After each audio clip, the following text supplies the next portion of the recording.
बच्चों, let's read this question. In insulators the valence bands are dash and dash, and band gap prevents the promotion of electrons to empty space, whereas in semiconductors band gap is dash.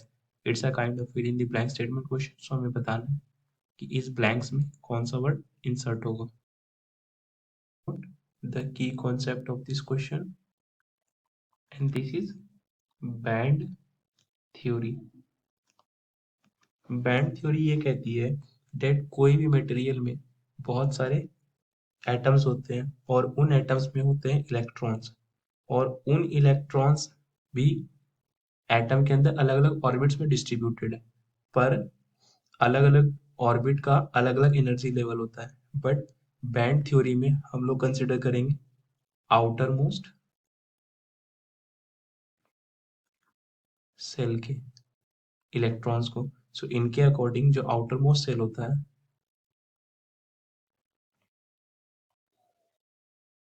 This is divided into two bands. पहला है valence band, दूसरा conduction band. Conduction देने के लिए हम silicon का example ले सकते हैं, जिसका इलेक्ट्रॉनिक कन्फिग्रेशन होता है 1s2 2s2 2p6 3s2 then 3p2 and 3d which is empty. So हम लोग इंटरनल सेल्स की बात नहीं करेंगे, सिर्फ आउटर मोस्ट सेल की बात करेंगे.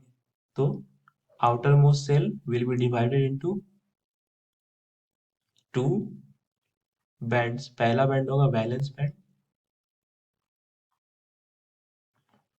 जिसके अंदर आएगा 3s और 3p orbitals,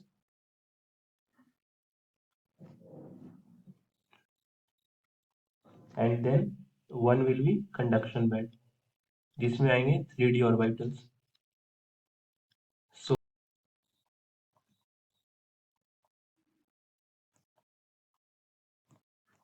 So conduction band, it is a band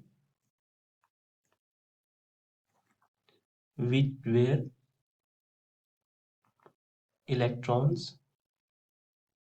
are free to, hence there can be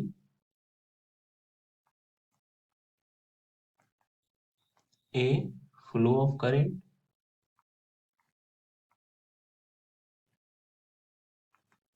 when electrons gets this amount of energy,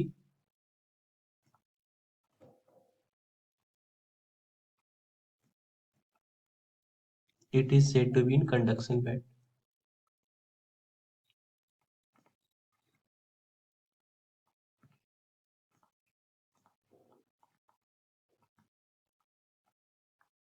so band theory के अकॉर्डिंग हमने देखा था डेट सिलिकॉन का जो आउट या किसी भी एलिमेंट के आउटर मोस्ट सेल दो एनर्जी बैंड्स में डिवाइडेड हो सकते हैं, वैलेंस बैंड और कंडक्शन बैंड. अब कंडक्शन बैंड के पास जनरली एनर्जी ज्यादा होती है, और वैलेंस बैंड वो होते हैं जिसके ऑर्बिटल्स में इलेक्ट्रॉन्स फील्ड होते हैं. सो कंडक्शन बैंड के पास एनर्जी ज्यादा होने के बाद की वजह से अगर वैलेंस बैंड के कुछ इलेक्ट्रॉन्स को सब इतनी एनर्जी मिल जाए कि ये इसके फॉरबिडन गैप यानी कि कंडक्शन बैंड और वैलेंस बैंड के बीच के एनर्जी गैप को क्रॉस कर जाए, तो इलेक्ट्रॉन्स पहुंच जाएगा कंडक्शन बैंड. और कंडक्शन बैंड्स में जो अनफिल्ड ऑर्बिटल्स जैसे 3d, उसमें इलेक्ट्रॉन्स रीच हो जाएंगे. अब अनफिल्ड ऑर्बिटल्स में ये इलेक्ट्रॉन्स एक ऑर्बिटल से दूसरे ऑर्बिटल में ट्रांसफर हो सकेंगे, जिसकी वजह से इस फ्लो ऑफ इलेक्ट्रॉन से ही हमारे पास करंट जनरेट होगा. सो अब हम इस फिल इन द ब्लैंक्स को फिल कर सकते हैं. That in insulators the valence bands are, generally जो इंसुलेटर्स होते हैं ये वैलेंस बैंड फिल्ड होते हैं. Let's see, this is 3s2, and ये जो वैलेंस बैंड के इलेक्ट्रॉन्स होते हैं ये जनरली पेयर्ड होते हैं. सो इनमें कोई भी ऑर्बिटल्स खाली है ही नहीं, तो इलेक्ट्रॉन्स ट्रांसफर किस में होंगे, इसलिए ये ट्रांसफर होते हैं कंडक्शन बैंड्स में. सो जनरली इंसुलेटर्स में ये जो वैलेंस बैंड्स होते हैं ये फील्ड होते हैं। सो पहला ब्लैंक में हमारे पास जो वर्ड फिल होगा this is filled and the dash band gap. जो second fill in the blanks है इसमें हम लार्ज बैंड गैप लिख सकते हैं that the large band gap prevents the promotion of electrons to empty space, यानी कि इंसुलेटर्स के बीच में जो वैलेंस बैंड और कंडक्शन बैंड का फॉरबिडन गैप है या एनर्जी लेवल का डिफरेंस है वो लार्ज होता है। और ये जनरली ऐसा एग्जैक्ट वैल्यू के बारे में बोला जाए तो ये जनरली 4 इलेक्ट्रॉन वोल्ट से ग्रेटर आता है। So the large band gap prevents the promotion of electrons to empty space, whereas in semiconductors, band gap is somewhat around 2 to 3 electron volt.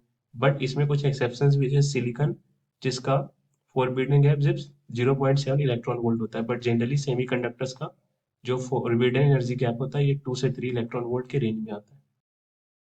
तो इन तीन ब्लैंक्स का जो वर्ड्स है दिस आर फील्ड, लार्ज, अगर exact data की बात करें तो this is somewhat about 4 electron volt and this third fill in the blanks this will be 2 to 3 electron volt and 0 से 7 0.7 electron volt this is for silicon. So I hope आपको ये concept समझ आया। Thank you.